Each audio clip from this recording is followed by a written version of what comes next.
Hello and good evening. I believe there are 6 of you here already.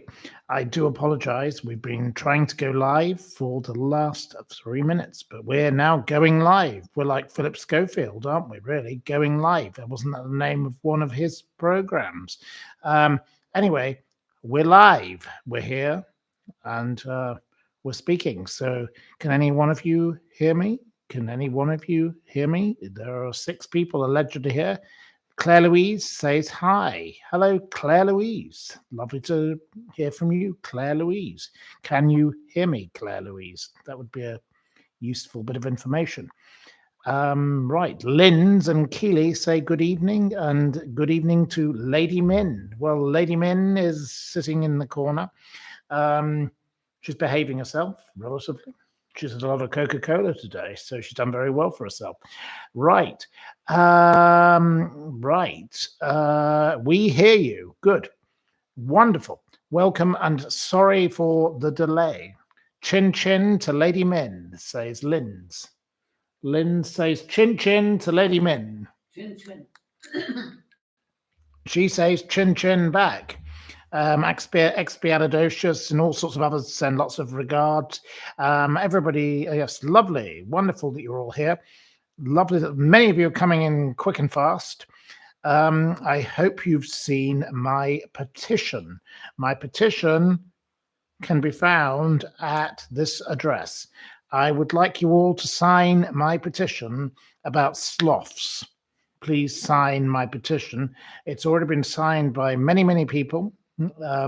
Not enough yet because it's not been really widely shared because I haven't done all the stupid social media, but and I haven't written an article about it, but I will be doing. It is time that we would all sign the petition to ban sloths being kept as a pet in Britain. But we'll come to that story in due course. Yes, I am in orange today. Orange is the new black, as they say, and because I talk about crime, it's a very suitable color for me, but I call this tangerine. It's not orange to me, it's tangerine. But please sign my petition. It's very hard to sign those petitions, I do realize, because most people get through stage 1, 2, and 3, and then you have to do stage 4 and share it or some nonsense, which is why I don't think the signatures are actually always registered. So you have to do it, you have to go through every damn stage of the petition. But if you could please do it, my last petition, we'll come to that story. I'll come to that later. Anyway, good evening to you all, and welcome. So, whilst we're waiting for a few more to come in, because this is just the beginning, there's only a few of you here yet. There's only 37 of you, and which is not a bad number to start off with. And I've got lots to talk to you about, but you're welcome to ask a few questions. So questions, please, whilst we wait. I think it's always good to begin with a few questions. We've got 41 of you now. There's another 11 of you who've come in the last minute. Wonderful, absolutely wonderful.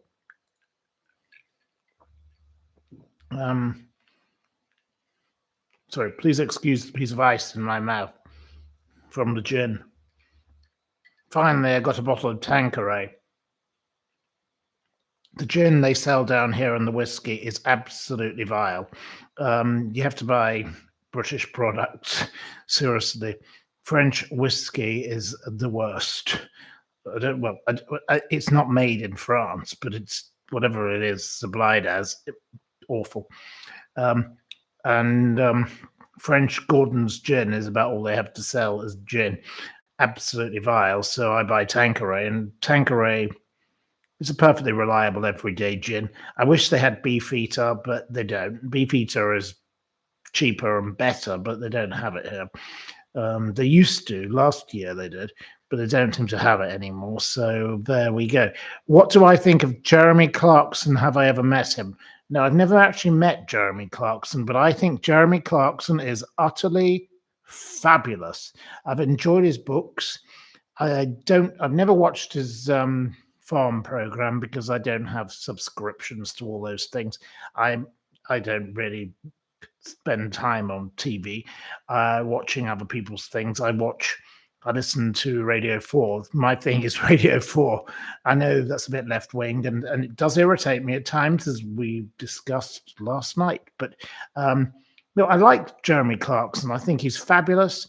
I think he's adding to the country. I think what he's done for the farmers was fabulous, to try and help them. I was on the farming protest in November, and I heard him speak, and I thought he spoke very eloquently, very wisely, and he added a great deal to the debate. He has improved the lives of farmers, and as someone who comes from a rural background myself, farmers matter. Farmers are the lifeblood of the British nation. And Jeremy Clarkson has attracted interest to the story. So he's done a wonderful, wonderful thing. I say Jeremy Clarkson should be given a knighthood. But under Sir Keir Starmer, the farmer harmer, that's not going to happen, is it? Keir Starmer hates people like Jeremy Clarkson, and he will just say he's a tax dodging man who bought land to, park his money. I think Jeremy Clarkson's programs have been educational by what I believe I've heard about them. I have not watched them, I admit. I will admit I haven't watched them. So I am a bit of an ignoramus, but I don't want to subscribe to Amazon and Netflix and all of this. I don't have time for this. I read books. I like books. At the moment, I'm still reading Giles Brandreth's book, Have You Eaten Grandma? I've nearly just finished that. A wonderful book. But I don't get up in the morning and go on Netflix. I'm sorry. I know most people spend their lives, their leisure time doing this, whatever you want to call it, your leisure time, if you're American. My life is not about that. I write down things on bits of paper. I am completely obsessed with writing things down. I'm not like most people. I'm sorry. I'm a bit of a freak. I will admit it. And I say cheers to all the freaks out there. I live in the past. I'm a very different kind of person. I don't like computers. I don't know how they work. I don't do technology. This is why this whole Netflix thing, it's amazing that it's amazing I've even made this bloody microphone spur into action. This is an unbelievable thing that me and it can actually interact. I'm absolutely useless with the modern world. I don't belong in this century. I'm a bit like Jacob Rees-Mogg in that regard. I'm not as bad as him, I will admit, because he's a complete tosspot and twit. But I don't belong with all of this. But I'm enjoying interacting with you lovely people. It's fabulous to meet so many new people. You're all wonderful, but I just don't know how to plug it all in. And I have this technical person that helps me when he helps me, but he's never in the same orbit, so it's a little bit difficult. And then the cables don't work, and then I get cross, and then the microphones don't work, and this doesn't work, and the camera doesn't work, and I am bloody useless. I'm worse than the village idiot when it comes to technology. I am not suited to the modern age. I write things. I like to write, but I like to write on a piece of paper. I write everything in notebooks. And my notebooks, everybody who sees my notebooks loves my notebooks because they say, wow, you make these maps of people and whatever else, and you note down everything. Well, nobody else does that because nobody else is interested in facts like me. I'm obsessed with a fact. A fact is not a fact until you've proven it's a fact. So there we go. That's a classic line from The Talented Mr. Ripley, the film by, based on the books of Patricia Highsmith, who was a very, very strange woman who carried around turtles in her handbag. She was a very odd woman. But I think Patricia Highsmith, who was a very nasty piece of work from all accounts, she wrote some amazing novels. And it was originally called High Lawn. It wasn't called The Talented Mr. Ripley. There we go.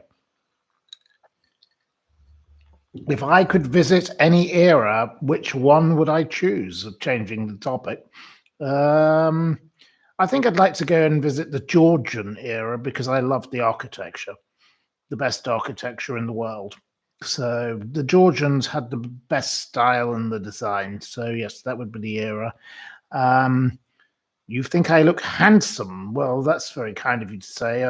I think I look like the back end of a bus, but there we go. Nice of you to say. You've signed the petition and you paid £10, says Stevie D. Stevie D has paid £10 towards the sloth. What does Lady Min have to say about that? Have you got something to say? Brilliant. Well, we love people who are putting money into spreading the word. We want to get the Tamara Eccleston and the Sloth petition. We want to get it like we did. Well, I did alone without any money, no money behind it. So thank you for your £10. That's very kind of you. Because I know that the change.org thing works on the basis that people pay in money because change.org make money out of it. We want to get the keeping of sloths as pets banned in Britain. So Keir Starmer, I'm going to talk to you about this now. Right, I'm going to read out my petition to you. Let me just try and get my petition. Right, so my petition is on change.org. It's called Ban the Keeping of Sloths as Pets in the UK. So I begin. Why does this petition matter is what they make you say. So I have to say this. The mistreatment of sloths, neotropical mammals in the UK, is an absolute disgrace, and their being kept as pets must be banned. As Google points out, you can legally keep sloths in the UK because they are neither classified as dangerous nor invasive. But you need a really big enclosure, the necessary skills, and the right amount of cash to properly care for them. They are no pets for your average Joe. I continue. The decision by convicted criminal fraudster Bernie Eccleston's spoilt socialite daughter, Tamara Eccleston, to have someone bring one to her Kensington mansion last March for one of her spoilt children to play with for her 10th birthday highlighted how these innocent creatures are being exploited. It was unsurprising that the incident caused public outrage. Sloths are solitary creatures with a desire to be left alone. Thus, unlike household animals, they do not like to be touched. They should not be the playthings of children. They should be left alone in suitable environmental conditions and preferably left in the tropical rainforests of South and Central America. The keeping of sloths as pets in the United Kingdom should be banned by Sir Keir Starmer's Labour government as a priority. Please support this petition and share widely. The sloths will thank you. And I think the sloths are deserving of all our support. So please go and support my petition. I'm going to give you the link yet again. Please sign it. Not the Eccles cakes. Really, I don't think the poor sloths, as Marie Page, they're such beautiful creatures. It's terrible. Beck wants to come back as a sloth. Irish fairy tarot relates to the sloth. Where would you buy a bloody sloth? Asks Beck. Stormer needs to bog off. Yes, I agree with you there. Right, but I have to say that my petition, which I've just read out to you, I need you to share it. I need you to share it with every single person you know. Share it widely. I got my last petition against Merilise van der Meer, the woman who shot the giraffe. I got 50,000 people to sign that, and I got a ban from YouTube. I want this brought to Parliament. I want nobody in this British Isles to have a sloth as a pet. A sloth belongs in the rainforest, or it can be in a zoo. I accept in Britain we can have it in a zoo, but I don't think people should be having them as pets in their house because they are solitary animals. And having this disgusting Tamara Eccleston, her bloody children putting their hands all over it when they're very isolationist creatures. They don't need to be touched by some horrible little brat who's 10 years old. It's cruel. That's cruelty to animal. It's mistreatment. It's disgusting. It's abuse, and it's wrong. And I'm very upset by it. I really have been upset by this. And I don't know why it came up again, but I want Miss Eccleston, to stop, behaving like this. Shame on her. I want everybody else who's doing it. It's not about Eccleston. I couldn't give a damn about Miss Eccleston. I care about this poor creature that wants to live hanging from a tree in the rainforest. It wants to be left alone. It doesn't like contact with anything, let alone human beings, and let alone the spoiled little fucking brats of a rich bitch from Kensington whose father's a convicted criminal fraudster. Shame on her for paying for this poor animal to be abused. The abuse of the animal is appalling. And the photograph, and I'm glad I shared a very nasty photograph of her with a fag in her hand. Fagash Lil, she looks like. Well, Fagash Lil should be ashamed of herself. Disgusting. I previously ran a campaign also against a woman called Larissa Switlick. Mrs. Switlick, great friend of the Trump family, she decided to shoot sheep in England. She paid to shoot sheep. Sheep are not very fast moving. She thought that was fun. Then she went and shot 2 goats, the last of the goats of this particular breed of goats. So she wiped out the species. She was proud of that. I got 21,000 signatures against her. I didn't manage to stop her, unfortunately, because Instagram and Facebook are cowardly organizations. But with Merilise van der Meer, I got her on copyright fraud. So I'll find a way to get this stupid nonsense of this sloth dealt with, but I want you all to support me. So please, as Enigma says, animal abuse is horrific. Get the Tiger King on her. Mary Page has signed the petition. Come on, all of you. I want every one of you. There's lots of you here. There's 76 of you joining in right now. So I need 76 signatures. So if you're watching me, sign the petition. We need to start it off, get it rolling, get it spread out. And thank you to the lovely Daniel, who has paid £10 to spread it a lot further, because that's how it works on that stupid website. There we go. Enigma agrees. Right. Please do this. Yes. Wonderful. The next lot of people I stopped were the Capreolius Club. The Capreolius Club a lovely bunch of people, never met them. They pay to go shooting goats on the Isle of Wight. And I had them stop because they wanted to have a dinner in Mark's club in Mayfair and they advertised it. So I put a petition up about them. Mark's club banned them and Mark's club apologized to me. So then they went to Jason Atherton, a Michelin starred restaurateur. And, well, they advertised that.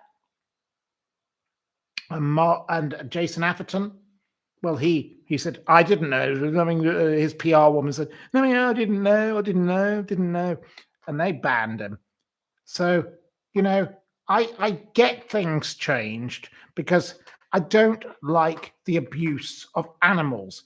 You should not go around shooting goats. You shouldn't go around shooting sheep. It's disgusting. And you should certainly not be putting sloths into a mansion in Kensington. Sloths belong in a rainforest. It's absolutely appalling. I am disgusted by this, and I promised you I would start a petition, and I've done it. And I want thousands of signatures. I want to make this bigger than my other ones. My last one I got to 50,000, so I want 50,000 on this. We need that. Yes, keep them in the rainforest, says Lisa Sante. Well done, Beck. You've signed. Irish Fairy Tarot signed. Thank you. I need all of you to sign. Please, sign. We need all of you. Angela Brown, I'll support you. Thank you. All of you. It's very kind to support me, but you're not supporting me. You're supporting the sloth. The poor sloth should not be in England. We don't need sloths in England. It's not native to our country. It's weird. Why do we need to keep a creature in our country? Okay, you can have one or two of them in a zoo, but you should not have them as people's private pets and taken around to mansions in Kensington. So the filthy old, modern day Bet Lynch that is Tamara Eccleston can have her children put their filthy hands all over them. Disgusting. Those children abused that poor creature because that poor creature does not like interaction. A sloth is a very private creature and it likes to live up a tree upside down by itself. And they put their hands all over it. And she put photographs of her stupid effing children abusing that poor creature. That is cruelty to animals, in my view. And I will call it out for what it is. Shame on her. But I'm calling out more generally what is more important. There are people keeping these creatures as pets in England. That is disgusting. Those poor creatures. How many of them are there that have been brought over from the rainforest? That is abuse of animals. That is sick. Rich people can acquire anything, says Enigma. You're quite right. Well, rich people can also acquire bad publicity. And I'm going to give them all the bad publicity in the world. And I'm going to run a campaign to get the keeping of sloths as pets banned in Britain. I am so angry about this. It's horrible. How could you do that to a beautiful animal that belongs in the rainforest? It's belonging in a different kind of temperature. The temperature here is not, in Britain is not correct. I'm not in Britain right now, but I'm talking as if I am. But a sloth is a mammal. There we are. It's a beautiful creature that just wants to be left by itself. Yes, there we go, Lisa. Right. Please share the petition. That's very kind of you. But no, this Capriolius Club, I put a stop to them. I got them banned from every venue I could possibly get them banned from. They don't advertise now where they have their events, but they're a disgusting bunch of women who go around shooting goats on the Isle of Wight. What? You go to the Isle of Wight to shoot a goat?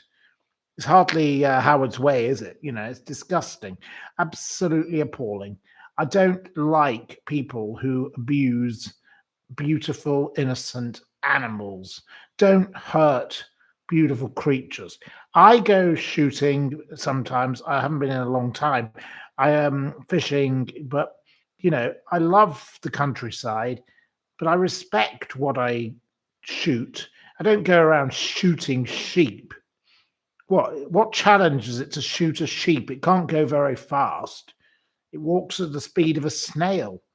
It's absolutely pathetic to go around shooting a sheep or a goat. Absolutely appalling. Absolutely sick. There we go. No, I'm begging you all, and there's now over 100 and something of you here. So come on, sign the petition, every single one of you. It doesn't cost you 1 pence to sign the petition. It costs you 0. Sign the petition and share the petition, and be like the wonderful person who put £10 in first and put some money in and share it further. That would be great, because we want to put a stop to the sloth abuse. Stop the abuse of the sloth. Sloths should not be abused. Anyway, that's enough of that. You don't like fox hunting. Okay, well, we won't get onto that topic tonight because I have my own views. But, right. Wise Angel and Milo says, a sloth is not a pet. It's a wild animal and it belongs in the wild. There we go. Yes. Stevie D did give £10, so thank you. Come on, the rest of you. Come on, the rest of you. I want you all to put in £10 like Stevie D. Come on, man up, grow up and show up and support the sloth. I'm not going to shut up about this, so there we go. This is not about me. I get 0 out of this.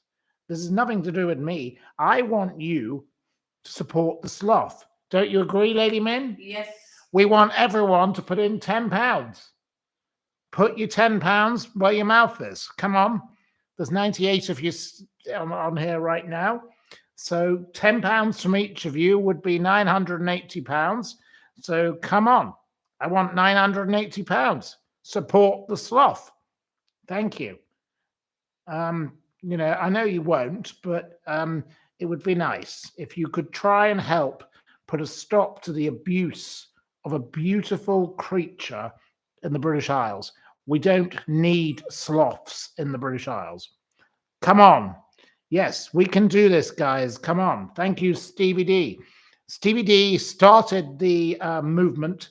I can't do anything myself right now, but I'll put in £10 as soon as I can. I've already put in money because I've already had to make this petition stop. Yes. Foxes are beautiful creatures. Yes, we love foxes too. They're nice to look at, but they can be nasty to chickens. But I won't get into the debate of foxes. That's not my thing. That's a different kind of topic. But we're talking about sloths. So no, let's stick to the sloth. The sloth is the creature we're campaigning for. Yes? Yeah. We campaign for the sloth, because we want to stop people like Tamara Eccleston having a sloth taken into her Kensington mansion with heating and air conditioning, and having her stupid, bloody children touching it, because it does not like contact with anything, let alone humans. And those children putting their hands all over it in those pictures is disgusting. What they did to that poor animal, she was quite rightly condemned. And she should be ashamed of herself. Just because she's a rich bitch, she thinks that she can do what she wants. But I took on Merrilies Vandermeer. This is not my personal battle with the Eccleston family. I don't like the Eccleston family. You all know that. It's very obvious. But I don't like anyone who abuses animals. I took on Merrilies Vandermeer about 3 or 4 years ago. I took on Larissa Switlick about 5 or 6 years ago. This is not a personal battle with Tamara Eccleston, but Tamara Eccleston did this in London. And I want to make a change. And I want Sir Keir Starmer and his Labour government, Labour, supposedly the caring people, as opposed to the nasty Tories and the wicked reform or whoever. I want them to bring in a law banning the keeping of sloths in the UK as pets. It's nothing against Tamara Eccleston particularly, but she personified it with that revolting photograph of her children putting their hands all over it. That is cruelty to animals, and shame on her for not having a brain. This is the daughter of a billionaire. She should have had the sense not to take that photograph for a start. She should also have had the sense to have thought, well, why would I want to do this with my children? Why don't you just take your children to the petting zoo and, let it touch a donkey or something or whatever? Leave the sloth alone, you stupid cow. You're a disgrace, Tamara Eccleston. But my row is not with Tamara Eccleston on this. My row is with the law. I think that the law must be changed. Let's get sloths banned as being pets, because it's not fair to the sloth. I campaign on lots of issues. I campaign for Jeremy Bamber. I campaign for Mark Alexander. I campaign for Omar Benguit. I campaign for all sorts of things. But I really get upset when it comes to animals. Merrilies Vandermeer, I got her banned. I dealt with her. I finished her off. She was banned from her stupid music. I got rid of her. This Larissa Switlick, I failed to get her banned, even though I got 21,000 signatures against her. But I campaign on lots of things. I'd like loose women closed down. I campaign. I'm a campaigner. I never shut up. But this thing with these sloths, no, it's cruelty. It's absolute cruelty to have them as pets. They belong in the rainforest. Yes, there we go. Thank you very much to Pip Field. Thank you to all the others. You can't blame the children, says Elaine Butler. Well, socialite Tamara Eccleston indulges her stupid children, and they happily indulge in the photographs. So Tamara Eccleston and her stupid children should shove off and ram it up their jumpers. So I don't like them. You can't stand loose women, says Marie Page. You get a point. Well done. Tamara can bog off, says Minty. Well done, Minty. We like Minty. Yep. There we go. Right. You've signed. Right. Thank you. That's very kind. Anyway, I won't go on about it anymore for the moment. We can come back to it later, but I hope. Look, there's hundreds of you here, so please come on, man up, grow up, and show up. If you want to watch my channel, support me and support the sloth. How can you do this? Nobody could dislike a sloth, so sign the petition. Come on, wouldn't you agree? Yes. If you're watching, sign the petition. Because we need to get this petition going and whirring around, and we're going to get it to the UK Parliament, and we are going to get justice for the sloth. I'm going to get the International Fund for Animal Welfare. My friend runs the marketing for that. I'm going to get him involved. I'm going to get everybody involved. I want justice for the sloth. I want the sloth banned as being a pet in the UK. It is a cruel and disgusting thing. Thank you, Jane Hennessy. You've just signed. Thank you. Right. Okay. There we go. Do you think she got the sloth because it looked like Bernie? Asks Daniel Wildgoose. Well, several people have said that to me, actually. She calls Bernie, I believe, the Grinch. That's her nickname for her father. That's what her ex-brother-in-law used to tell me was his nickname. So yes, perhaps maybe that's a bit of her odd character. She's a nasty piece of work. She's the modern day Bette Lynch. She's a cross between, get out of my pub. What was her name? The woman from EastEnders, that mad woman. She's just a lunatic, but she doesn't understand the significance of treating an animal in that way, and that makes me feel sick. So I'm not bothered, but I'm not bothered about her. I want the sloth to be banned as a pet. I'm really not taking on her in this equation.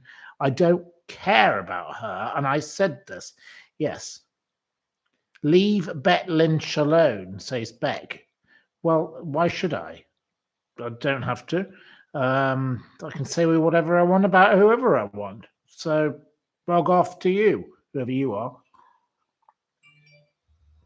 I don't need people telling me what to think. Thank you very much. So there we go. Freedom for all sloths in the garden. Well, no, they don't belong in a garden. They belong in a rainforest. But thank you, Jane. You've been very supportive. They belong in a rainforest. So, but yes, right. Anyway, we'll move on to another topic. This is an interesting topic. Have you heard of the millionaire menaces? The millionaire menaces. Have you heard of them? Has anyone heard of the millionaire menaces? They committed a crime on the 9th of December 2023 at the New Inn in Hook in Hampshire. Do you know them? Does anyone know them? No, you haven't heard of them. So, right. No, you haven't heard of them. Vaguely, says one of you. No, nobody's heard of them. Anyway, this dreadful couple remind me of someone from my past, but they are particularly awful, this couple. But they made Min and I laugh today because they were just so gross. These two, they're absolutely shocking. I've never come across such a bunch of weirdos. These two are a pair of freaks, and they are a pair of fruitcakes. He is called Nathan Sayer, and she's called Catherine, spelt with an A, which is an odd way of spelling it. He's 50 and she's 54. He's a company director. We don't know what her job was, but she's lost her job. Not surprising, given what she did. They live in an £800,000 house. They're multi-millionaires. And they live a mile from this pub. Well, this pair were utterly badly behaved beyond belief. Bigoted, appalling people. SS Racing says, I live 8 miles from Hook. Well, have you heard of these two? Nathan and Catherine Sayer, aged 50 and 54. Right. Anyway, they were very pleased with themselves today as they were handed sentences by District Judge Stephen Apted, who found himself pausing proceedings as a summary of their offending was read out in court and telling the couple off for laughing and shaking their heads. They actually thought their sentence was funny.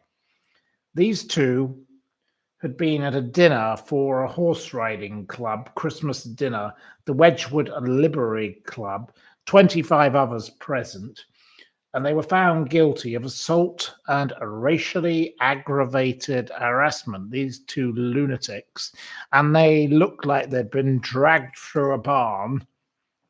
They probably had been through the Wedgwood Livery Club. They'd probably been through the Wedgwood Livery Club straw in the stable by the look of the pair of them. They were both badly very dressed, awful people. And the judge said, "You fail to understand how appalling and disgraceful your behavior was." They were throwing food and crackers in the pub. They became angry. They assaulted the landlords because they couldn't get the beers in, and they were asked to leave. They racially abused an employee who had a tan. He was English. He'd just returned from Australia, and called him Mustafa and Sheikh Mohammed. When it came to that, they claimed they had no remorse over that matter, because they didn't know the origins of the word Mustafa, and they thought it was playground nonsense. They was given a 12-month community order. He was he was not as bad as her. She was worse. He got £1,204 as a fine, and she got 1,554 because she was even worse, because she did all sorts of bad things. They got 15 sessions of rehabilitation, 150 hours of unpaid work. The pub had been visited by Muhammad Ali in 1977. The judge said, having been rejected from the pub, you were seen on the CCTV footage kissing and congratulating each other outside after the incident. They accused the landlord of acting like Instagram police. They have taken some modern narrative and tried to force it. It was just random names calling, playground nonsense, lynch me, actively seeking conflict with us. They were. Anyway, it reminds me of a woman called Marie Claire Baroness von Oldensleben, a lady who was very racist to friends of mine. I was present during an incident, and what she said to me was, "I'm not responsible for what I cannot remember." This is a woman who was photographed rolling around on the floor in previous incidents in the Dorchester Hotel with Michael Bloody Barrymore, my favorite person. This is a woman who is revolting. And I have to say, this kind of behavior, it's disgraceful. Shame on these people. Do they not have any brain? What's wrong with them? There we go. So I'm not going to go on too much about Marie Claire, but Marie Claire was a very nasty piece of work. And, she has 2 convictions for assault. And my friend Liz Brewer today sent me a message saying she's still hanging around in London. Why is this person still invited to a party?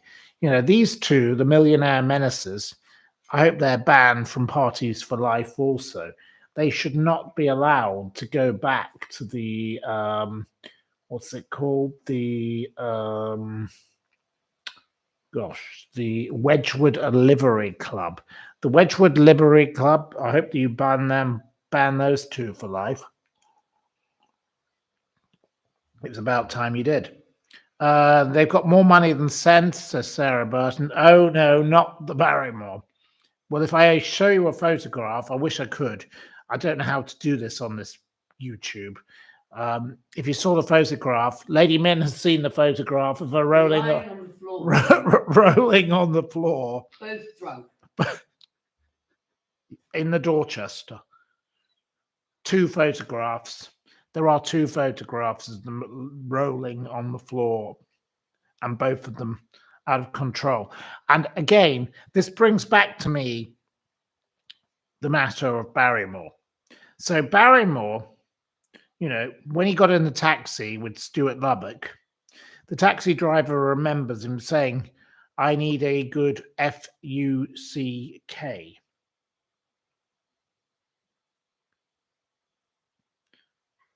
Horrible, horrible word. And, in that photograph with Marie Claire, Baroness von Orvensleben, look her up. She wrote a book called Absolutely Everything about everything. She's a complete mind fuck. Let's be honest. She's completely off her rocker. She actually believes she knows everything about everything. Nobody could know everything about everything. Nobody knows nothing about nothing, if we're frankly honest, in the world. The woman is completely cuckoo. Barrymore is photographed rolling around on the floor drunk and disorderly in a public hotel with that woman.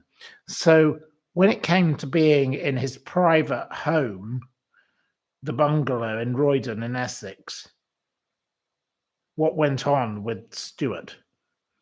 What did he do to him when he put the cocaine in his mouth, allegedly? How did this man die? Those photographs should have been used by Essex police as evidence, because those pictures show that Michael Barrymore was capable of bizarre actions in a public space. His actions in a public space as what they call celebrity, which is a word I do not like. If he's prepared to do that, roll around on the floor with this baroness, what is he prepared to do in his private home? I think this raises questions against Mr. Barrymore. So, yeah. And again, we've tried to call Terry Bishop again, haven't we, Min? Yeah. We keep calling Terry, Mr. Bishop. Come on, you coward. Let's be having you. Man up, grow up and shut up, Terry Bishop. Don't like you, Terry Bishop. You're not a nice man because you don't have the courtesy to return my phone call. And I only want to ask you a couple of questions. And, you represent this man. You're proud to represent a man who dressed up as Hitler, a man who rolled around on the floor with a convicted criminal racist, Marie Claire von Orvensleben, a woman who hit a black man, hit a Pakistani man, hit a Canadian. She hit everybody, called my friend a Jewish whatever. You, Mr. Terry Bishop, you make a lot of money out of all these kind of people. So, Mr. Terry Bishop, I'd like to face you. Just like, with Brian Basham, with Ghislaine. Come on, Brian Basham. Yeah, come on, let's have a you as well. I'd like to face both of you. You're scared of me because you don't bother. Basham, you tried to come and face me at a criminal cases conference. You said you were going to come and confront me. You didn't even have the balls to show up. You're pathetic, Basham. You ran the Dirty Tricks campaign, British Airways. You're famous for that. You're a notorious person, Basham. Ghislaine's PR man. You are a piece of rubbish. And, you dare to write to me and say, "Oh, you're associated with so-and-so and so-and-so, and that's very bad." Well, boring. I don't have anything to hide. I will face both of you. Come on. You're both stupid PR men. You're absolute prats, the pair of you. You're just two old goats who are boring as hell. And you're in your final days of your stupid lives and your stupid careers. You are nobodies. You're awful. You represent the scum of the earth. One of you represents Michael Barrymore, a man who ran away from the scene of the murder of a father of two children and didn't tell the truth. 9 people went to a party, 8 of them lived. And the other one, well, you represent a convicted sex trafficker. Shame on the both of you. I don't want to be bored with either of you, but I will face both of you. But come on, let's have both of you on the telly at the same time. We could get on the same screen. Let's have a debate. I'd love to have a go at the both of them. Right.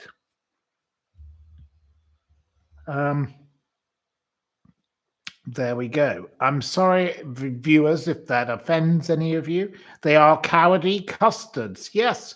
Well said, Jane. Don't you agree? Yep. The cowards. Brian Basham is a coward. Brian Basham, I really would like to have a meeting with you because you really are a piece of shit. You're horrible. The nasty messages you've sent me over the years, you're awful.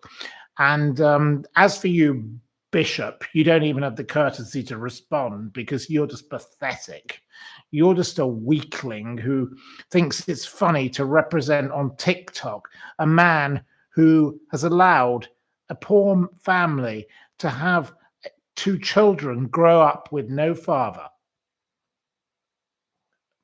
And a man who ran away from the scene of a murder. He ran away before the police arrived. Now, why would you run away when it was your own house? You would man up, grow up, show up, and answer some bloody questions. So, Keith Bishop, you're even more cowardly than the other one, Basham. You're worse. You're disgusting. Absolutely appalling. He supplied A-class drugs. How could he get away with this? It's beyond with me, says Sarah Burton. Totally agree with Sarah Burton, don't we? Yep. He supplied the drugs. He has been known to have put the drugs onto him. The girls said such. The girls could not be the murderers because the girls could not have committed the crimes. I'm not going to go into the graphic details yet again because it's just too grim to talk about. It's horrible. And the Lubbock family don't need to suffer anymore. You need to laying into these people. Maybe you need to chill out. Well, whoever you are, Lee Fern, why don't you bog off? I support the Lubbock family, and I'm going to continue to support the Lubbock family, and I'm going to continue to support the victims of Ghislaine Maxwell. So why don't you bog off, whoever you are? You're a pest. Now get off my channel. I don't need you here. I like to have other people with alternative views, but you need to chill out or grow up. Seriously, be respectful to the victims of crime. Shame on you. Whoever you are, you're awful. I don't like you, so go away. Don't want that one back. Please, let's ban that one. If there's a moderator here, ban them, please. Please ban this horrible Lee Fern. Ban Lee Fern. Wouldn't you agree? We need you banned. We haven't got Harriet here. Right. The troll of the night. Yes, there's always one troll, of course. We have to have one. So, no doubt, there we are. Right. So that was the Millionaire Menaces. Right. Thank you for sharing, Busted, and signing. That's wonderful. You'll contribute. That's very kind. It's not for me. I don't get anything out of this. It just goes to whatever they do, that they share it. It's no money comes to me. I get zilch out of it. I don't want anything, but there we go. It simply means that the algorithm goes further. We just need to get lots of signatures to save the sloth. So £10 actually makes a huge difference because it means it goes to like another 50,000 people or something. And then, 10 of them might sign it, or 500 of them might sign it, or one of them might sign it, but whatever. As long as we get more signatures, that's what matters. We've got to save the sloths. So there we go. You know, in life, one has to change the world. One cannot go around just sitting onto one's backside, letting other people do bad things. So I don't shut up about something once I decide I don't like something. I fix it. Thank you. Stevie D says £10 gives 400 algorithms. Well, that's a good thing. 400. If it reaches 400 people and 40 of them sign it, or four, whatever, it's better than nothing, isn't it? So we've got to get it. Thank you to Wise Angel, Angel and Milo. Your friend from Cape Town has just signed. Thank you. That's very kind. Push the like button. Yes, thank you. Please sign the petition. Anyway, we'll move on to another topic because I think it's time. But I will challenge those two little rats. Before we move on, I will say Brian Basham, Keith Bishop, man up, grow up, and show up. I'm not scared of you two pieces of little rubbish. You're a disgrace, the pair of you, and I will face you on Ghislaine Maxwell and Michael Barrymore. So come on, man up, grow up, and show up.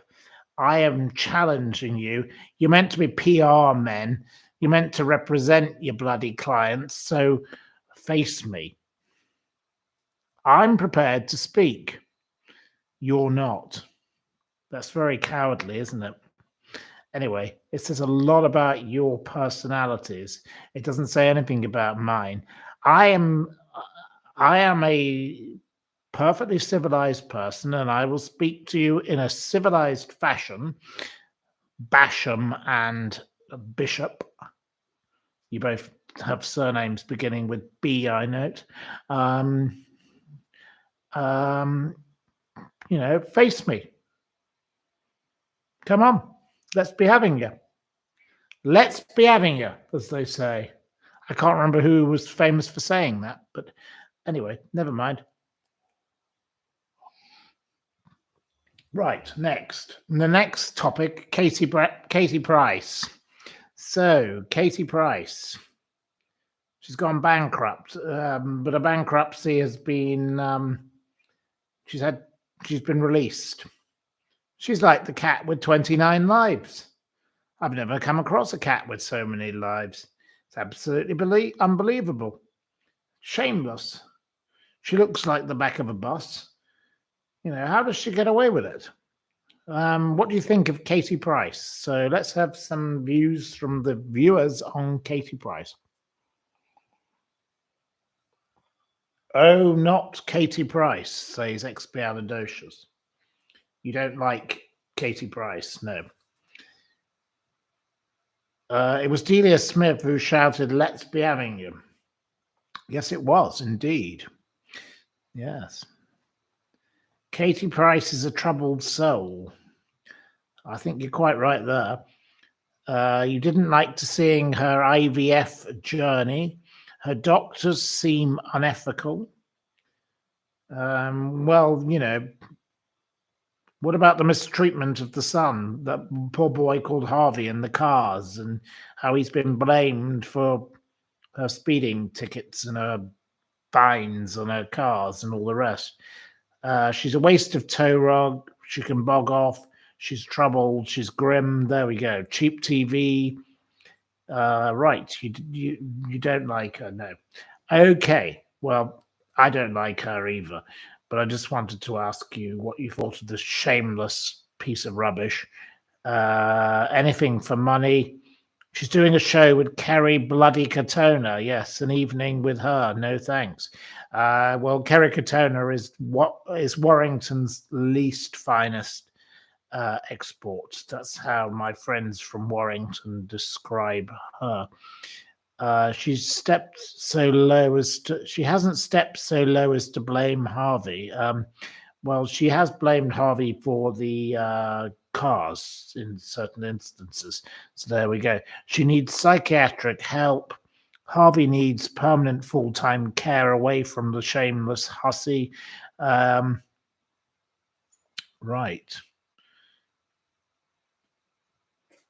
Not Kerry. Oh, well, yeah. Well, the two of them together will be awful, won't they?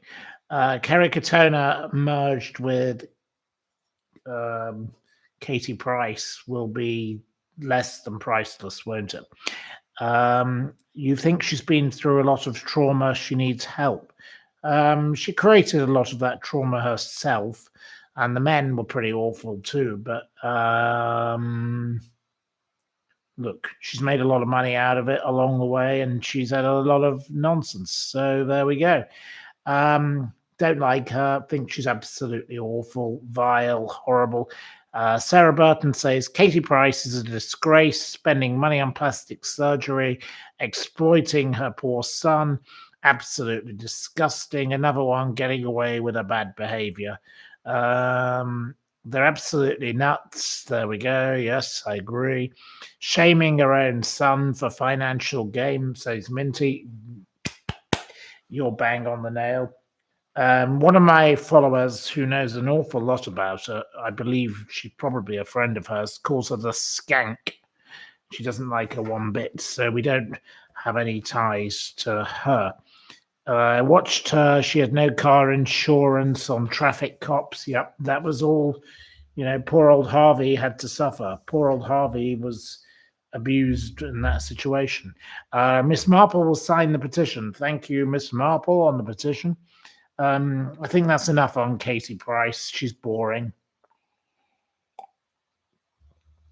I'm glad that we did the millionaire menaces because they were relevant. I didn't say too much about Baroness Marie Claire, but I'll save Baroness Marie Claire for another episode because I think Baroness Marie Claire deserves an outing. She definitely deserves a proper expose. So I've got some actual real news here because I have a message from Samantha Markle. So good old Samantha is a good friend of mine.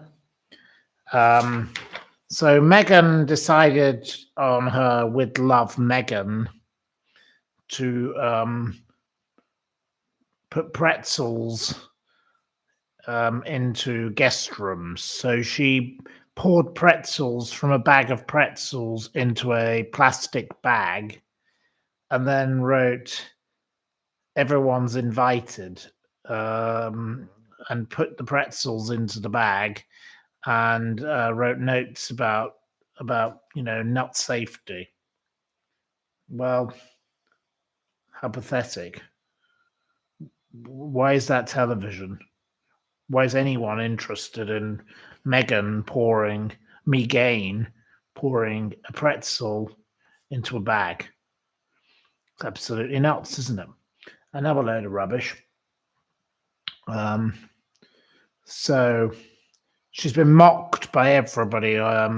Everybody from EastEnders actresses to Justin Bateman, whoever she is, Family Ties star. I've never heard of Family Ties.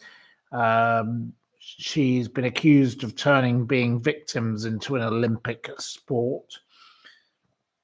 And she has the snoring dog on the program. Anyway,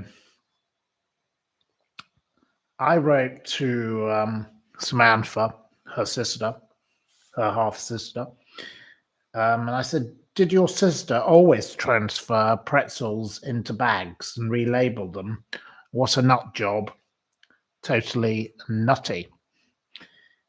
Samantha wrote back to me, "I know it's really ridiculous, and I heard the same was true of the jam. The plagiarization of everything is hilarious. And I think what was more hilarious is that she was not aware of the fact that the world recognizes it. In my opinion, she and Harry are just a couple of incompetent curmudgeons. All the money in the world can't fix that." That is what sums up the ghastly Meghan Markle. Meghan Markle cares about one bloody thing. Meghan Markle cares about money, and Samantha has rightly just surmised exactly the truth of the situation. Wouldn't you agree? Meghan Markle is a money-hungry, power-hungry bitch. Prince Harry is a drip. He's a loser. He's a liability. He's thick. He's a stupid ignoramus, and he is not in control of the situation. This silly little wench is in control. So there you go. There's a piece of news for you. That's what her own sister thinks of her stupid pretzel trick. She should go shove her pretzels up a jumper or whatever else she could shove it up. I really don't approve of her and her pretzels. So there we go. Now I'm going to surprise you. I'm going to totally surprise you by praising the Prime Minister of Britain. I didn't expect to praise the Prime Minister of Britain for once. Today, Sir Keir Starmer said something that was spot bang on the nail. I think Sir Keir Starmer is a complete see you next Tuesday, if you want me to put it in that phrase. But today he said, I understand the member for Clacton, who of course is Nigel Farage, as in garage, wants to be prime minister. He can't even lead a party that fits in the back of a taxi. Mr. Farage is in Florida for the Disruptors dinner. He was absent from Prime Minister's questions. Does this man ever turn up to Parliament? You know, his laziness as an MP in Britain is shocking and disgraceful. You can pay $25,000 to go to the dinner and to be photographed with Nigel Farage. I say he should be called No Show Nige. That should be his new name. Shame on you, Nigel Farage, as in garage. You are a disgrace to Britain. You don't do any work as an MP. You do not represent your constituents. You're absolutely goddamn bloody awful. I don't like you, Farage. You're awful. You should get out of Parliament, go off and work for Donald Trump, because you're so far up his bum that you actually belong in his bum. So go and stay with him. You're a shameful man. You don't do anything for the people of Clacton. The people of Clacton need an MP. They don't need you. You're a bore and you're absolutely trivial. And I'm very glad that Rupert Lowe is causing you a bit of trouble.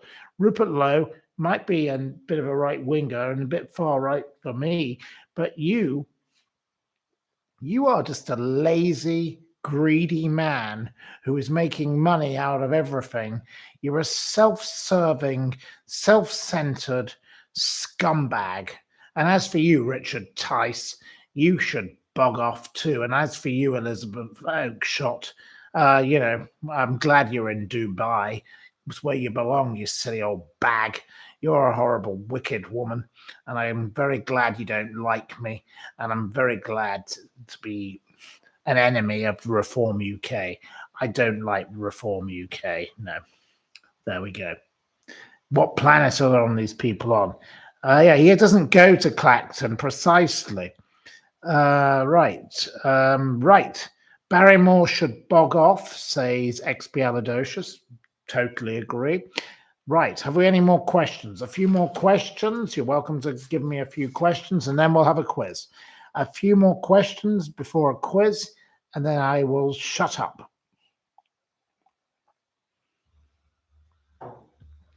Right.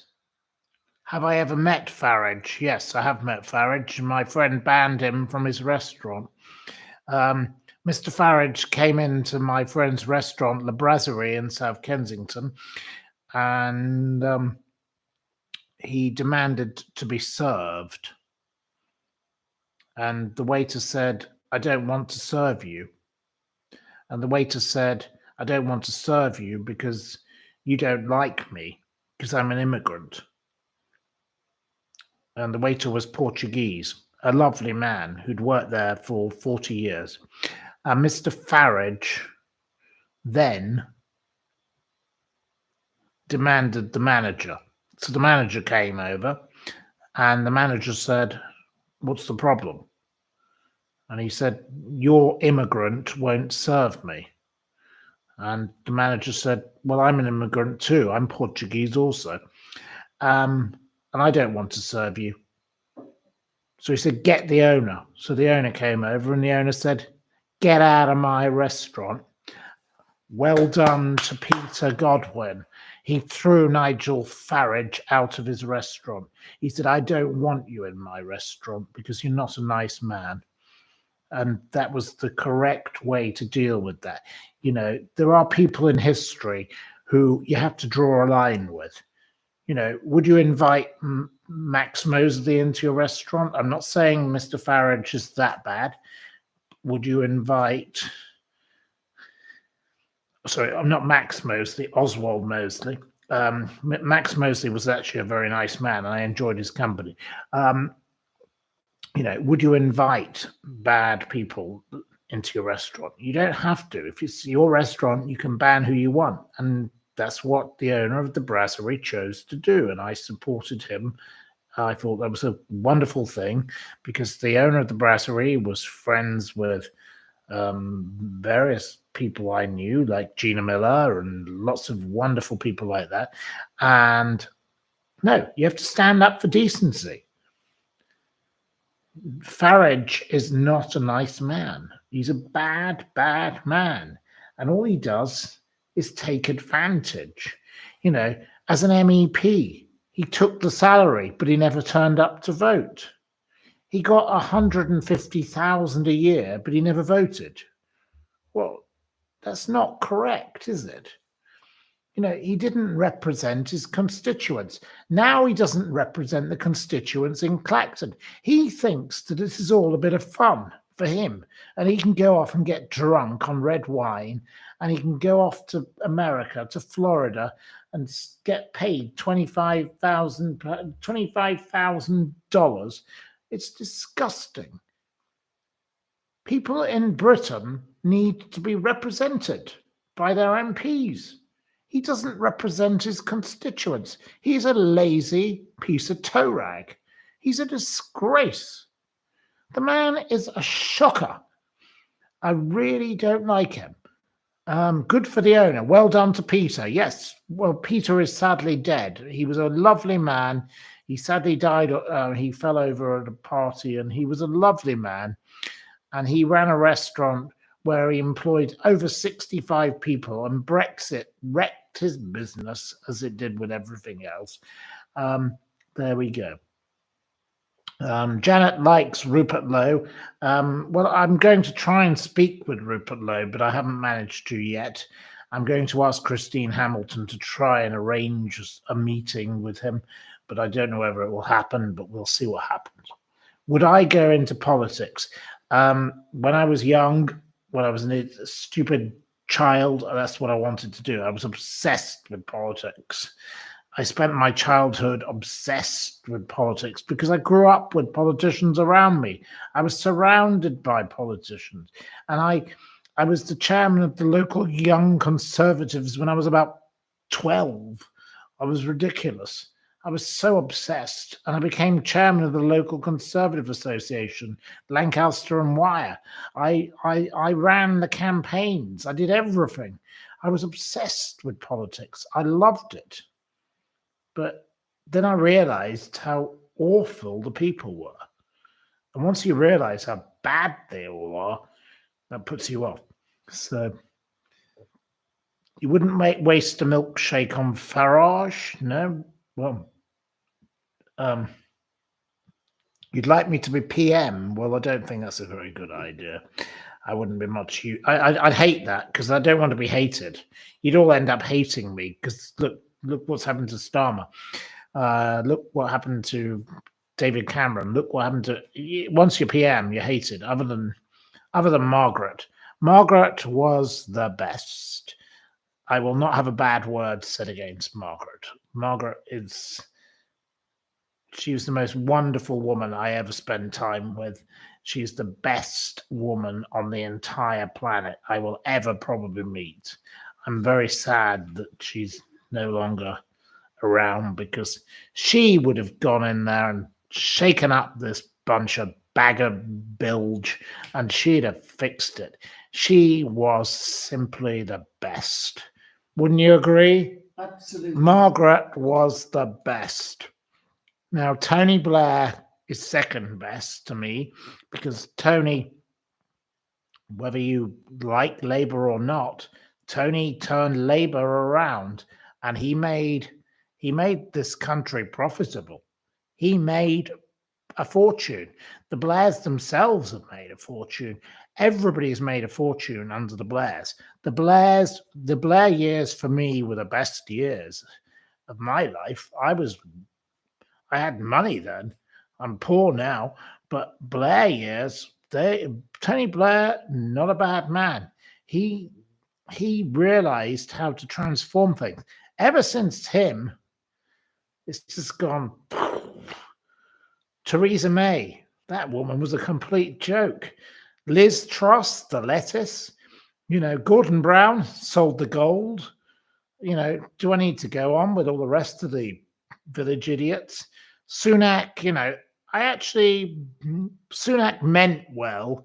He just had no chance. He couldn't do anything. He had no opportunity. He was just like the end of a parliament. So he had no opportunity. I actually don't think Sunak meant to do bad. Boris Johnson, what a bastard. He was a bloody creep.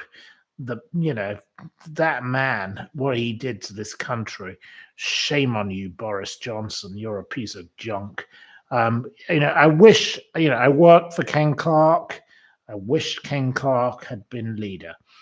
If Ken Clark had been prime minister, this country would have been in a wonderful shape. He was a fabulous, fabulous man. He was a brilliant chancellor, and he would have been a great prime minister. Michael Heseltine, I like Michael, even though I love Margaret. I know people who love Margaret don't generally like Heseltine, but I like Heseltine, as my godmother called him. Heseltine was a fabulous man, and Annabelle, his daughter, is a good friend, and I like her, and she's wonderful, and I correspond with her a lot. But no, we need a shake-up of British politics. And I don't know what I'm going to do next with my life, but I may consider getting more involved in politics again. I don't know why.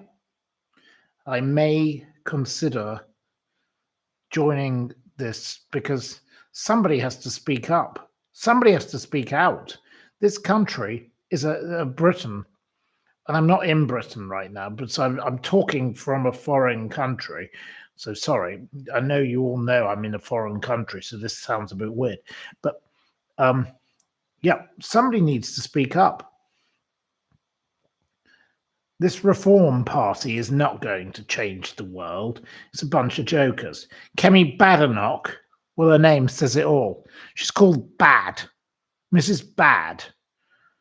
She is bad. She's awful. She's not a conservative. And it's nothing to do with her colour. I am not a racist. I do not have a problem with her colour. I just don't like the woman. I think the woman is an absolute idiot. And yes, she's rejected a merger with the Reform. Well, so what? What we need in Britain is a centrist party that speaks sense. And it's not the Liberal Democrats, because that's run by that joker, that Ed Davey. He's just cuckoo and goes around jumping off bridges and going down a water slide. And, he's a fool. But he did do very well at the election. Look, he gained 61 seats. He went from 70.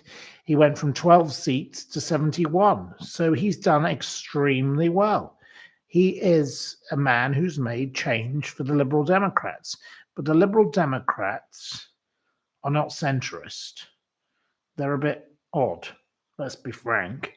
We need a proper centrist party. And I don't know where that comes from.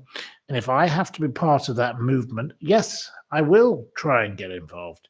I met a man in Broadstairs, an Indian gentleman who was the candidate for the Liberal Democrats, though he actually was more of a Conservative supporter at the last election. And he and I, we had quite many conversations. And I met him subsequently in London in PJ's restaurant because he lives in London and he's a financier. You know, he agreed with me. We need a centrist party. And it's not the Liberal Democrats and it's not Kemi Badenoch's Conservative Party, and it's definitely not the Reform Party. And we want to do all we can to counter the enemy that is the real enemy. The real enemy is not Keir Starmer. The real enemy is Angela Rayner, because she will be the next leader of the Labour Party. The Labour Party are going to have a falling apart. They will blame Rachel Thebes, Queen of Thebes, for everything that goes wrong, because she's the scapegoat. Starmer, Starmer has a lot of skeletons in his cupboard. So the next likely leader of the Labour Party, now, I could be completely wrong, and I really accept I possibly am, but the most likely one to follow will be Angela Rayner, Raving Rayner, as I call her. She is a bigger danger to all of us normal people than anything else. That woman is vile. She's sick. She's mentally unhinged. I don't trust her with a barge pole. Would you trust Angela Rayner? I don't know anything about her. So we've got, I don't know anything about her from the background, which was not a very helpful answer, but there we go. Anyway, I just would like to warn you that Raving Rayner is the worst possible option, because you're not going to get Rachel Reeves, as bad as she is, because she will be blamed for everything. She will be the scapegoat. Farmer Harmer will fall eventually. He won't last forever, because the Labour Party is starting to fall apart. Even with their huge majority, they are rowing within over benefits at the moment. Benefits is the current row. There will be more and more of these rows. It won't be this week. It won't be next week. It may be in 6 months. But there will be a fall. Starmer will fall. The Starmer wall will fall, and I predict it. I don't know how long it will take, but I think it will take probably 6 months. Starmageddon is Tony Blair's puppet. Right, okay. Not that woman, yes. Well, I agree. I don't like that woman. What do I think of Nick Tenconi? I don't know who Nick Tenconi is. Sorry, I can't answer that. You like Charles Kennedy? Okay. Well, he's long dead, but I don't know what to say about him. Raving Rayner, you think that's funny? Okay. Well, yes. She is funny in the head. Right.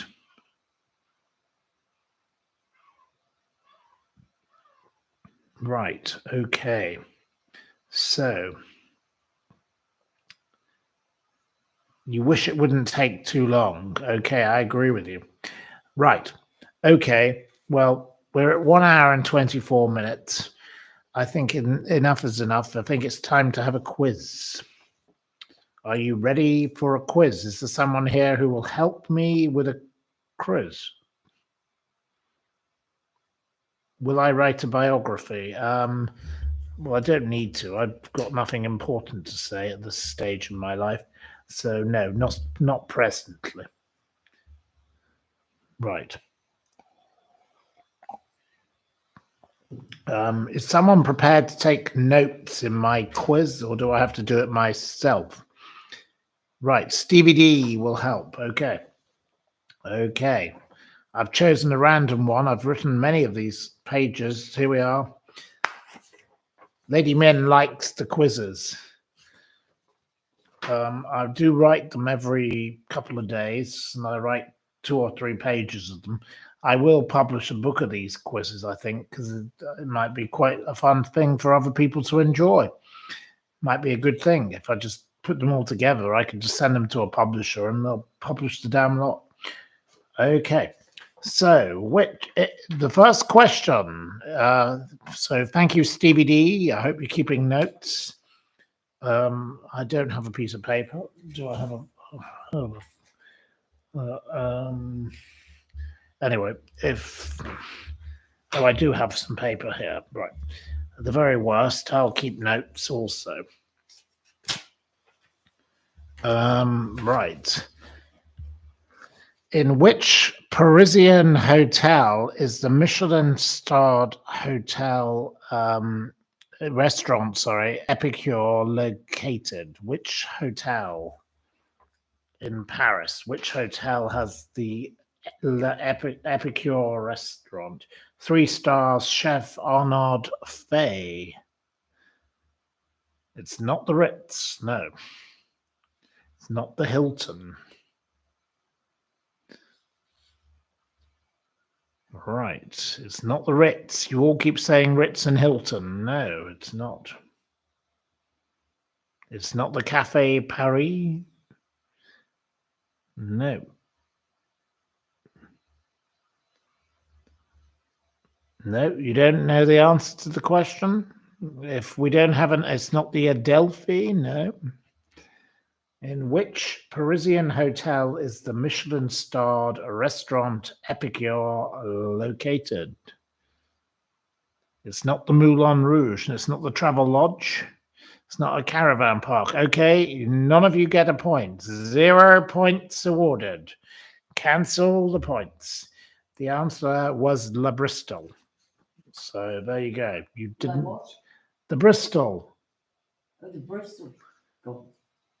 Who founded the Waterside Inn on the banks of the River Thames in glorious cottage gardens in 1972? Who was the founder of the Waterside Inn?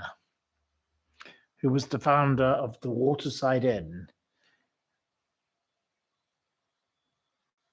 Cafe is nearly right, but not quite.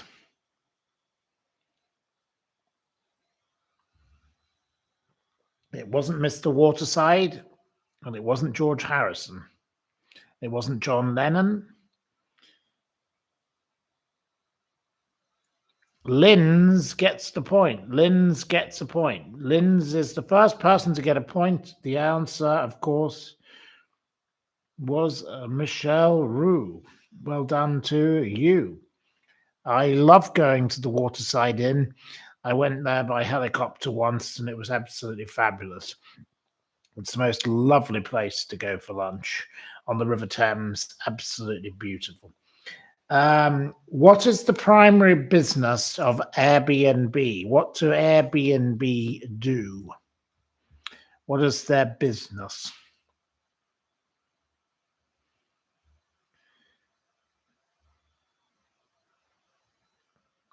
You say hotels, but no, it's not hotels. Chile Karen can have it with accommodation. Well done to Chile. I would have said renting out houses, but it is accommodation because they do multiple kinds of accommodation. But I'd also say they make misery for the neighbours of the people they rent out the houses of too. What does the Dear Mary column in The Spectator aim to do? You can write to her at Dear Mary at spectator.co.uk. What does Dear Mary aim to do? Lee Kicker gets it, yes. She's an agony aunt. She once gave me an answer to a problem, but I won't bore you with the story tonight. Who was most famous for his letters from America?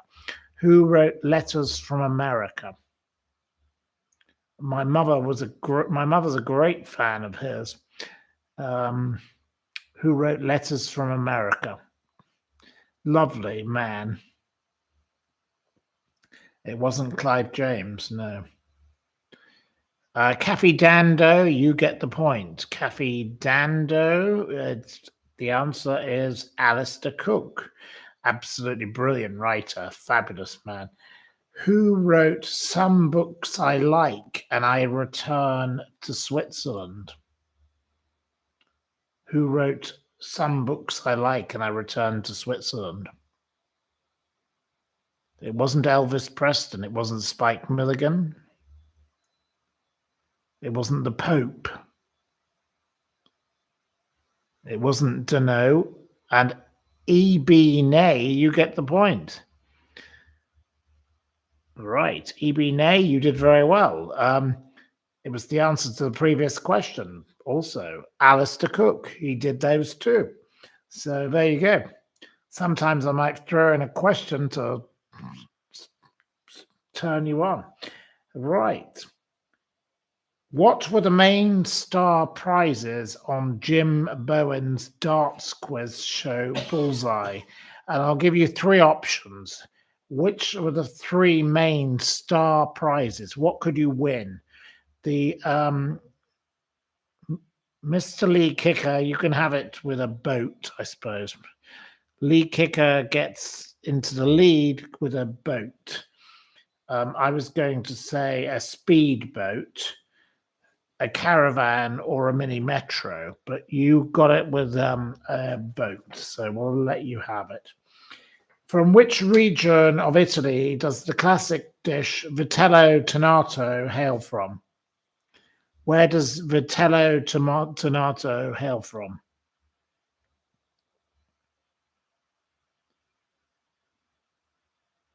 It is not Pisa. It's not Sicily. No. It's not Florence. It's not Naples. It's not Sicily. It's not Modena. It's not Tuscany. It's not Naples. It's not Rome. It's not pasta. It's not Sicily. It's not St. Tella. Right. You don't even know where vitello tomato hails from. It's not the Vatican. It's not Peckham. Right. Okay. Nobody gets a point. 0 points awarded. It is, of course, Piedmonte. It's cold veal, mayonnaise with sauced in tuna, capers, and anchovies. So there we go. You can't get a point for that. So what sport is the now legendary Luke Littler associated with? Luke Littler, age 17. What is Luke Littler? He's nothing to do with horse racing. Lee Kicker, you've got a third point. Of course, it is darts. He's a 17-year-old who puts 3 darts in his hand and he rules the world, says Roger Alter of The Spectator. Luke Littler has changed the world of darts. What a wonderful young man. Absolutely fabulous. I say cheers to Luke Littler. Simply the best. Right. Next question. What is the acronym of the WhatsApp generation ASL associated with or means? What does ASL mean to young people? ASL, what does it mean? It does not mean Anthea Turner, no. It's not anal salad lemmings, no. ASL, and this was in Giles Brandreth's book, Have You Eaten Grandma? So that's where I got that from. It's not a sad life. It's not American Sign Language. No. What does ASL mean to the WhatsApp generation? It's not as soon as possible. My goodness, you're not doing very well tonight, you lot. You're very out of touch with the kind of question. You liked my more soap opera kind of questions, I do realize. Right. It's not aged sex. Oh, well, no, you actually got it. You can have it. Where have you gone? Right. Yes, Miss Marple can have it. Miss Marple, it's age, sex, location. Yes, that's what it means, allegedly. And that's in Giles Brandreth's book about grandma. So there we go. Who in 1946 said, never use a long word when a short one will do? Who said, never use a long word when a short one will do? Right. Miss Marple has got the point on the previous one. It wasn't Churchill? No, it wasn't Churchill. You're all saying the Churchill. It wasn't the Queen. No, it wasn't Noel Coward. No, it wasn't Noel Coward. It wasn't Roosevelt. You all keep saying, Caffey Dando. You get a second point. You're now going into second place, Caffey Dando. Well done. It was George Orwell. Does Giles Brandreth consider it acceptable to say, have a nice day? Does Giles Brandreth like people saying, have a nice day? It's a very American thing to say. We either need a yes or a no. Linz wins immediately. Linz gets into joint second place now. Linz is right. The answer is no. He adds, you said that without thinking. Nobody should ever say, have a nice day. It's a very horrible American thing to say. I totally agree with Giles Brandreth. Where is my favorite hotel in the world, where I've loved staying always, located? The Hotel Cipriani. Where is the Hotel Cipriani? Which city is it located in? It's not in Broadstairs, it's not in London, it's not in Hook, it's not in Rome, it's not Balmoral, it's not Paris, it's not Florence, it's not Monaco. Gosh, you really are not very up here much. I don't give hints. No, it's not Peckham, it's not Edinburgh. Lynn says Italy. Well, we need a city. It's a city. We need the city. It's not New York. It's not in a ski lodge. It's not in Milan. No, we need the city. It's not San Francisco. It's not Santorini. It's not Balham. The Hotel Cipriani. It's not in Nice. It's not in Barcelona. It's not in France. It's not in Rome. Daniel Wildgoose. So Daniel gets a point. Daniel W gets a point with Venice. Yes, it's a lovely place to stay. I love going there. It's a fabulous place. What sport is the coffin-dodging, convicted crook criminal Bernie Ecclestone associated with? What sport is the horrible man we've been talking about earlier associated with? SS Racing, you can have the point. It is Formula One. So you get 1 point. Right. In which city was the soap opera Brookside set? Brookside. Where was Brookside set? No. You're still going on about Formula One. Miss Marple gets a second point. It was in Liverpool, of course. Brookside was filmed in Liverpool or Merseyside or whatever you want to call it. What is the main ingredient of a tartan? What is the main ingredient? They seem to serve lots of them here. Some of them are better than others. Right. Miss Marple gets a 3rd point, which takes you into joint first. Miss Marple. Apple, of course. Which village in England where I grew up was the first village in England to have gas lighting? It wasn't Derby. Derby is not a village. No. Berkshire is not a village. Narrow Stairs is not a village. I don't know where that is. Peckham, no. Chesterfield, no. I was born in Chesterfield, but I didn't grow up there. Kent, no.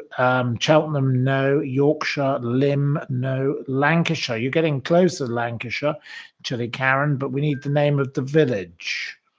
It wasn't Winchester or Whitchester, as you call it.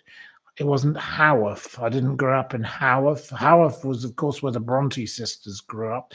It wasn't Godalming. It wasn't Kendal. I like Kendal, but I didn't grow up there. I did used to go there quite a lot. Barton, I don't know where that is. Standish, no. Alderley, no. Well, my granny lives in Alderley Edge, but no. It wasn't Albert Square. It wasn't the Cotswolds. It wasn't Adderdale. It wasn't Stockport. It wasn't Wool. It wasn't Cone. It wasn't Crooked Spire. It wasn't Lytham. It wasn't. Gosh, I can't keep up with you.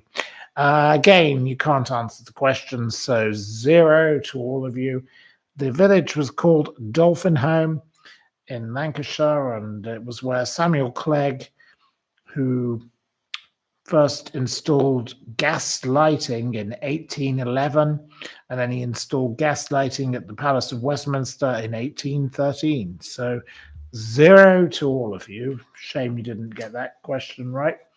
Anyway, I like to give you a few difficult questions, but some of you surely should know a few of these. Very poor form tonight. Not very happy with your lack of ability to answer. But anyway, doesn't matter. Right. Which female Scottish leader shares her name with a fish? Former, sorry, I suppose I should say now. Which former Scottish leader? Pipfield can have that. Pipfield, it is sturgeon. Pipfield, you get a point. Right, well done, Pipfield. Of course, we've also got the salmon fish that used to be there, but his spelling was with a D on the end, so a bit different. What is the name of the estate of the Earl of Gainsborough? What is the name of his property, the Earl of Gainsborough? My friend, the Earl of Gainsborough. What is his estate called? It's in Rutland, if that helps you. It probably doesn't.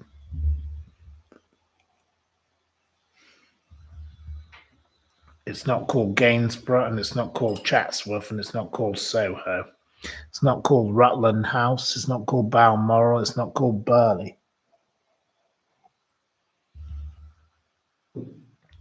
No, it's not called North Peckham. It's not called Knaresborough. It's not called Arundel. I think you mean Arundel, but you've spelt it incorrectly. It's not called the Square. It's not called Pig's Fly. Right, so you can't answer that question either. My goodness, you're not doing very well, you lot.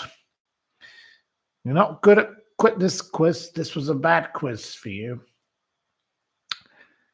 It's not called Wolford. Okay, right, and you can't answer the question.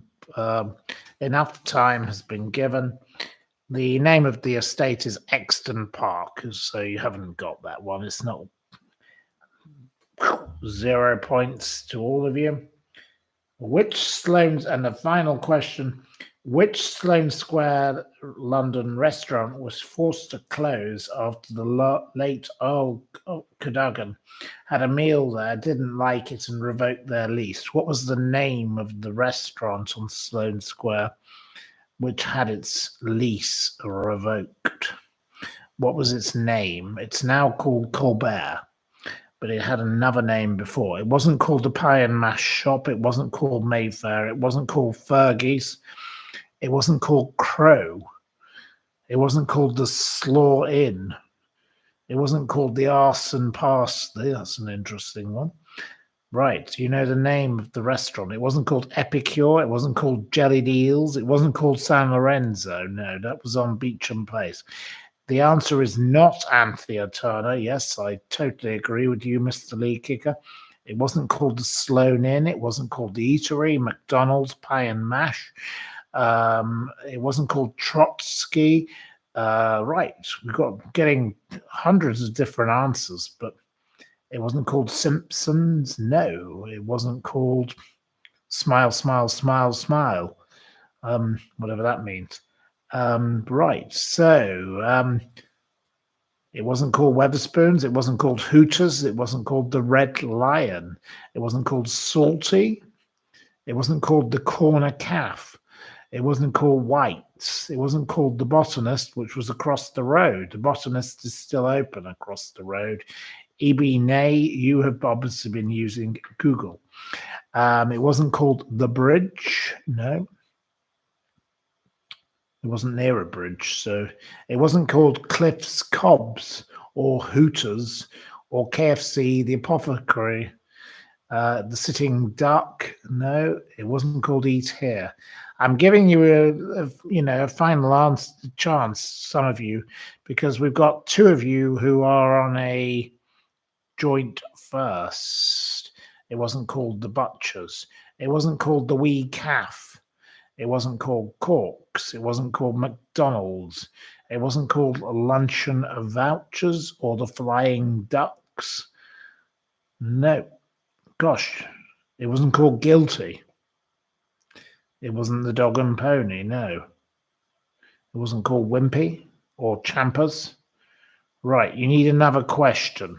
Right, we need another question. Right, okay. To conclude the matter, I can only allow two people to participate in the final question. I'm going to take a magazine. I don't know what's in this magazine. It's from a yacht company. And I can only allow two people to participate in my quiz. Lee Kicker and Miss Marple. Right, I have to ask you a question. I found a random magazine. I've got to find something that's vaguely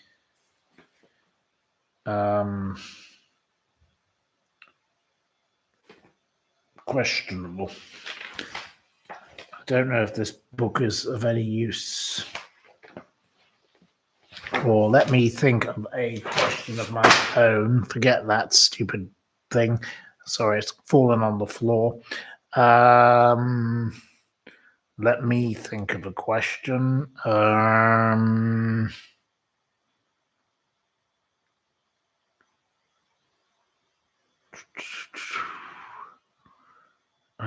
Right, I've got to think of a question. A random question.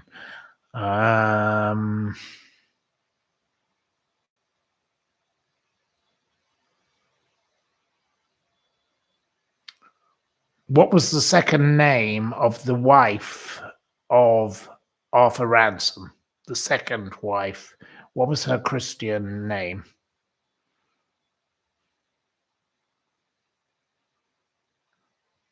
So either Lee Kicker or Miss Marple have to answer this first. It wasn't Glenda, it wasn't Jane. But Lee Kicker has to answer correctly. Or Miss Marple has to answer. Nobody else can answer, either only one of two of you.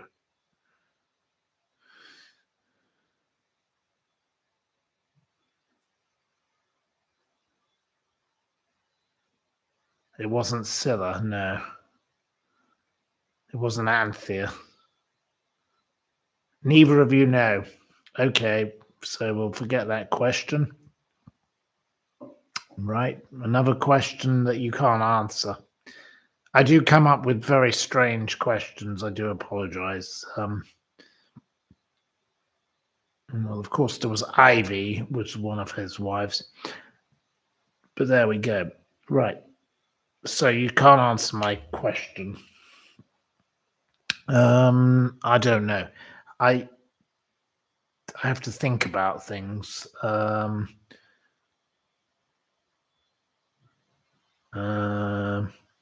What sport? Okay, second question. What sport does Sir Keir Starmer's wife love to watch? What is Lady Starmer into? Which sport is she into? And again, only Lee Kicker or Miss Marple can answer. Miss Marple gets it straight away with horse racing. So Miss Marple is our winner tonight with 4 points. Well done to Miss Marple. Well done. You have won the quiz. Well done also to Lee Kicker. You have come a close second with 3 points. And well done to Kathy Dando. Yes? What do you say? Yes, I think it's What do you brilliant. say? Well done? And what? Would you say well done to them?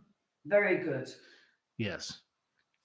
So congratulations to Miss Marple. I'm sorry it was my random questions are very specific, but you managed to get 4 out of 20, 21. So you've done quite well. I realize my questions are very specific, but we won't be changing the questions for anybody. This is my quiz and it's my way of doing things. So cheers to you and cheers to me and cheers to me if we disagree. So there we go. Anyway, right. So the next part of the equation is, do you have any more questions? If we want to have a few more questions, we can have a few more questions because we've got another 9 minutes until the 2 hours. So if you want to have some more questions, please join in now. Any questions? Right.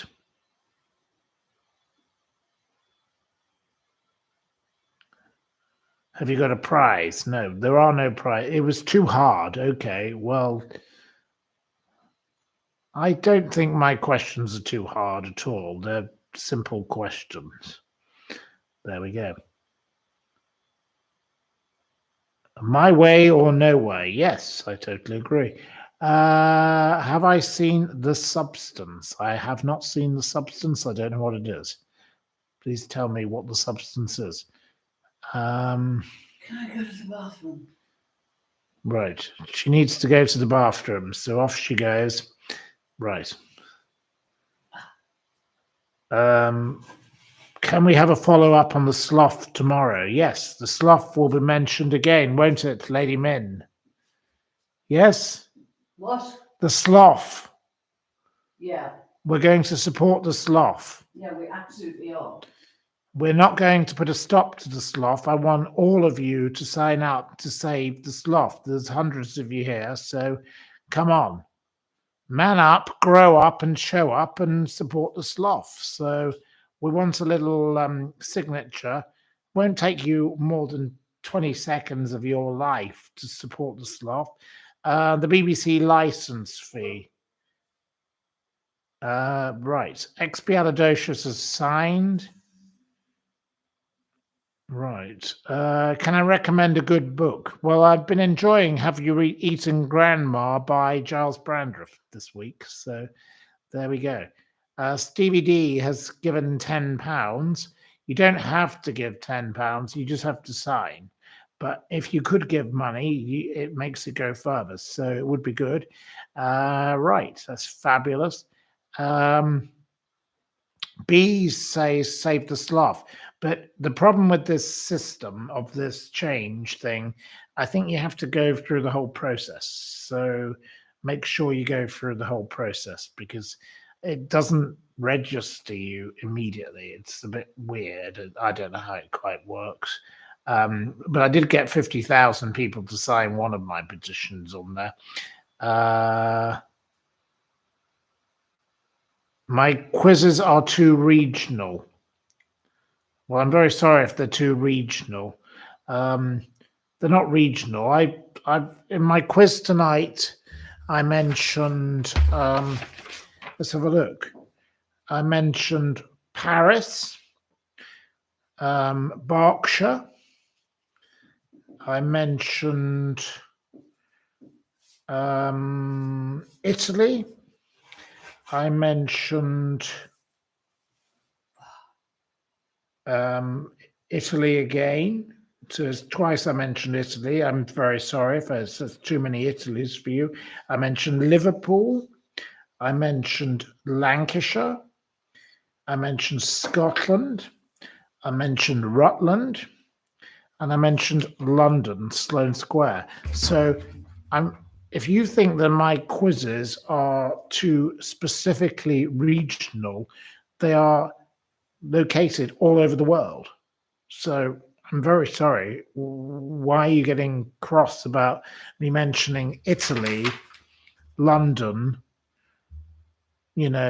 Paris, Venice, everywhere, Liverpool, Scotland.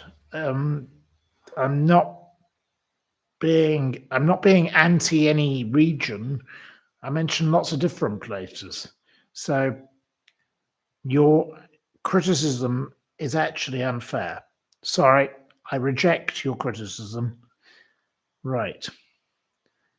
There we go. But I don't mind you having your right to your opinion, but I'm sorry, I mention all of these different places. That is not being anti any particular region. I mention places all over the world, from America to Italy to France to London to Lancashire to Liverpool. That's a bit silly, isn't it? So please don't come up with silly comments like that. That's a silly question or silly comment, in my view. Thank you. Right. Right. I don't know if anyone gave any such thing, Ed Nay, as a wedding gift. I've never heard of that. That's a very strange question. No, I won't be repeating it. You don't know most of the answers, but they give you things to look up and learn about. Well, that's what the point of my questions are. I like to give questions that are a bit more explorative. So some of my questions are very simple and about boring soap operas and stupid things that I'm not really interested in, and sports people and whatever. And I mix it up and I put in a bit of extra. So there we go. Yeah, you like the silly answers? Yes, I like the silly answers too. I think it's funny to have them. Absolutely lovely. They're an eclectic mix of questions, says Miss Marple, who was tonight's winner. Well done to Miss Marple. Absolutely wonderful. It's nice to learn things. No fun if they're too easy. Precisely. We all have to learn something new every day. There's nothing wrong with it. So if you don't like my bloody quiz, you don't have to join in with it, do you? I think of the questions. It's my quiz. I think of my questions. I'm not reading it from a book. I'm not reading it from the internet. And you can't just go and find the page on the internet and just get the answers, because I come up with the questions. So you don't know the answers. It's actually a challenge to you. Let's challenge your mind. Let's get up in the morning and actually be with the world and challenge one's brain. There's nothing wrong with that, is there? Precisely. If you don't want to do it, you don't have to. No one is forcing you to join in. You don't have to be part of it. It doesn't matter. It doesn't matter. If you want to be yourself and not join in, good. That's your choice. If you want to join in, we welcome you. Thank you very much. When I did the Anne Robinson questions, yes, I used to love doing that. But I don't have those books with me, so I'm doing it my own way now because I don't have those books. So I'm writing the questions myself. And I've got another few pages here. There's a few more. And no, I will not be changing those questions. And once they're exhausted, I'll write some more. But no, no one tells me what I'm to do. I'm a very stubborn person, let's be honest. But it's just a matter of joining in. If you don't want to join in, no one has got a gun at your head.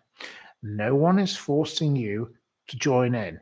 If you want to moan and groan, why don't you bog off? I'm sick of people moaning and groaning in life. I don't like people who moan and groan at me. So bog off if you don't like it. But I think most people here are, they like to join in, and Miss Marple managed to get 4 out of 20, which is quite good. Because some of my questions are a bit random, because I think of very random things. But there we go. The other day, someone managed 6. 6 was pretty good. If someone ever gets 10, I'll be very impressed. But there we go. But it's always the first finger first. So we always have to accept the first person to get to the point. Points win prizes, as they say in quizzes. So there we go. Anyway, never mind. So we don't do time for Debbie Downers. No, Elaine Harvey, you're quite right. We don't like Debbie Downers. Debbie Downers, bog off. No, we don't like those. Bess planted 24 primroses today. Well, I hope your primroses thrive and survive and are wonderful. Right. Have I ever been to Sablette? No, I haven't been there. No, not that I know of. But it's very kind of you to ask. You're a high intelligence and well-rounded man. Well, I'm not sure that I am, but it's very kind of you to say. Right. What was the best gift that you've ever received? I don't know. Not sure. The company of good friends. Yes, that's the best gift I've ever received. The company of good friends. Right. Anyway, it's all just a bit of fun, says Keely. Keely, you are right. And at this stage, at 2 hours and 2 minutes, I'm going to say thank you very much to you all. And thank you very much and good night. Good night and good gardening, and take care to you all. And we will talk to you again tomorrow. We'll have another quiz. And if you don't like the questions, you don't have to join it. If you like the questions, it's up to you. But I will say thank you ever so much. You've been absolutely wonderful. Please share the petition about the sloths. I'm going to paste it again. If it will work, it won't. No, oh, there we go.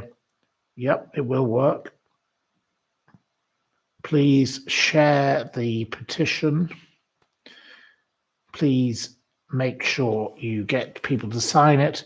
What I'd like you to do is to put some money in, if you can, to the petition. This does not go to me. It goes to sharing this petition, change.org or whatever it's called. And let's get people banned from having sloths as pets. That is a very important thing to do. And I would like you all to make sure you could try and help me with that. The more the merrier, the more the people do it, the more you share it. Put it on your Instagram, put it on your Facebook, your Twitter, your TikTok, your Twitter, your X, or your Facebook, or whatever you use. Everywhere. Put it everywhere. Share it. Make your friends sign it. Send it on your WhatsApp. Send it on your mobile phone, just share it. The more that we get, the better, because you've all been absolutely wonderful, especially Stevie D. Stevie D has been amazing because he paid £10 to share it, so he's been the best thus far. I don't know if anyone else has, because I can't see, because I can't look at this thing, but I'll have a look shortly. Very, very nice of Stevie D. You've been a wonderful gentleman. And let's save the sloth from being abused by the likes of Tamara Eccleston. We don't need sloths to be kept as pets in people's houses. Disgusting. Shame on people like them. Save our sloth, says Linz. Thank you very much. Good night and good gardening to you all. And I wish you all a happy night. Take care. Bye-bye.